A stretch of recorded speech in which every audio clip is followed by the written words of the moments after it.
عمران خان صاحب کی جانب سے بھی کہا گیا ہے کہ مذاکرات کیے جائیں گے، تو مذاکرات کیا پیپلز پارٹی اور نون لیگ سے بھی کیے جائیں گے؟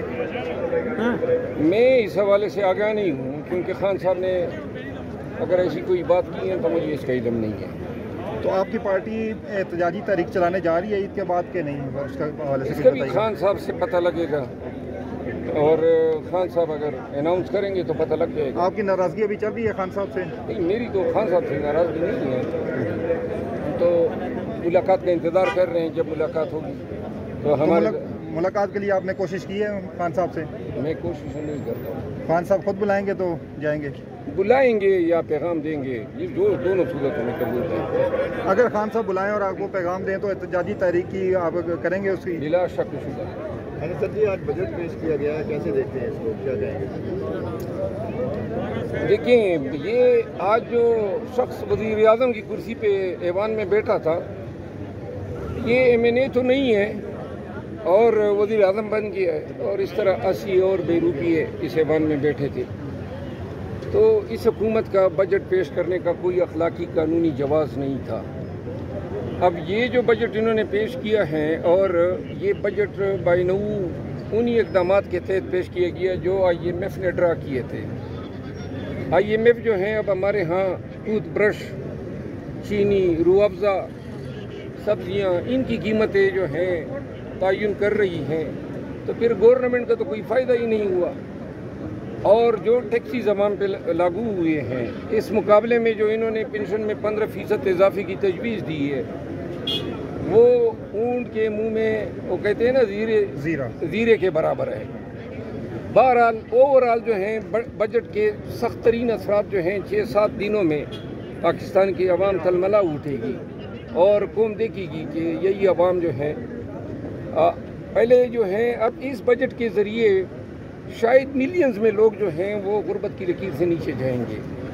ریلیف کوئی نہیں ہے۔ سر، پیپلز پارٹی نے پہلے جو ہے وہ بائیکاٹ کا اعلان کیا، بعد میں علامتی طور پر اپنے بندوں کو بھیج دیا، اب بجٹ بھی پیش ہو گیا ہے، تو کیا کہتے ہیں کہ بعد میں جب بجٹ منظور ہوگا تو پیپلز پارٹی کا ساتھ دے گی، آپ کا ساتھ دے گی؟ دیکھیں، پیپل پارٹی اس موقع پہ یہ جو کر رہی ہے، یہ بلیک میلنگ کے زمرے میں آتی ہے۔ یعنی ساری گورنروں کی نشستیں لے لی، کے پی میں پرچی پہ گورنر، لاہور میں گورنر، صدر کا منصب لے لیا، آگے سے کہتے ہیں وزارت بھی ہم نہیں لے رہے ہیں تاکہ الزام ہم پہ نہ آئے، اور اب جو ہیں بجٹ کا انہوں نے بائیکاٹ کیا۔ واضح ہیں کہ یہ اپنے مطالبات منوانا چاہتے ہیں، لہذا یہ کوئی پازیٹیو، کوئی جمہوری قدر یا پیش رفت نہیں ہے پیپل پارٹی کے پارٹ پہ۔ آپ ان کے ساتھ ہی ہیں تو ڈٹ کے ان کے ساتھ کھڑے رہو۔ یہ کیا بات ہوئی کہ بجٹ پہ آپ نے پھر اپنے لیے کوئی اگاڑی کر لی؟ مروت صاحب، عمران خان کی طرف سے ایک بار پھر مذاکرات کے لیے عمران خان حامی نظر آئے ہیں، تو آپ کی اندر بات ہوئی اپنی جماعت میں، کیا یہ واقعی عمران خان کا میسج ہے یا ویسے یہ جو مل کے آتا ہے جس انداز میں کہتے ہیں کہ ایک آتا ہے کچھ کہتا ہے، دوسرا آتا ہے کچھ کہتا ہے، کس کی بات ہے یقین کریں گے؟ یہ میں خود ابھی تک میرا اس پہ یقین نہیں آ رہا ہے، گرچہ اگر خان صاحب نے کہا ہوگا، چونکہ میں اس کا پسندید نہیں ہوں، لیکن خان صاحب جو ہیں وہ اگر مذاکرات کریں گے تو مذاکرات کے لیے کچھ شرائط ہوں گی۔ اگر یہی مذاکرات کی شرائط ابھی ماننے تھے تو پھر ہمیں فروری میں ماننا چاہیے تھا۔ تو لازماً سپریم کورٹ نے بھی کچھ اندیا دیا۔ مطالبہ سر یہی ہے کہ 8 فروری کے جو انتخابات ہوئے ہیں ان کا جو رزلٹ ہے ان کو مانا جائے، اور 9 مئی کی جو تحقیقات کروائی جائیں، تو یہ تو مانا مطالبات جائے، ماننے کے لیے کوئی پیرافرنیلیا ہونا چاہیے، کوئی طریقہ کار وضع ہونا چاہیے۔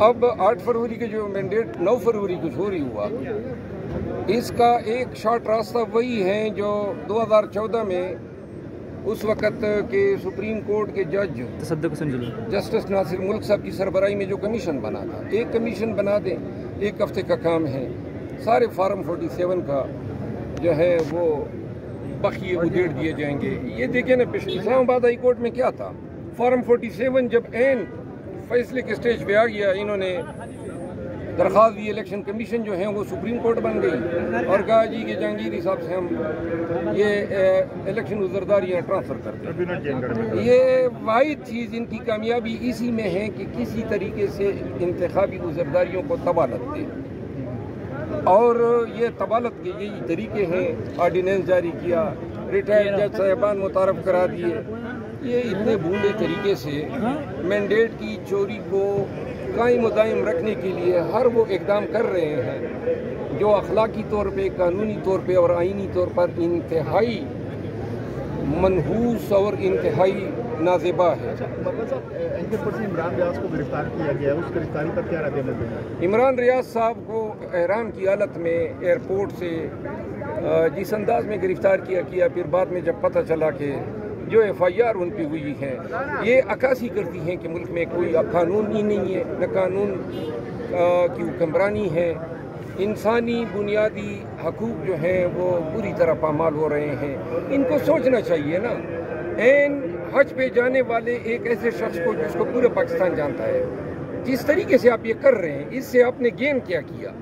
کتنی آپ کی مذمت ہوئی، کتنی شرمندگی پاکستان کو ہوگی، اور کتنے آپ نے ثابت کر دیا کہ آپ قانون کو، آئین کو اور انسانی بنیادی حقوق کو کتنا گہری ہوئی نظروں سے دیکھتے ہیں۔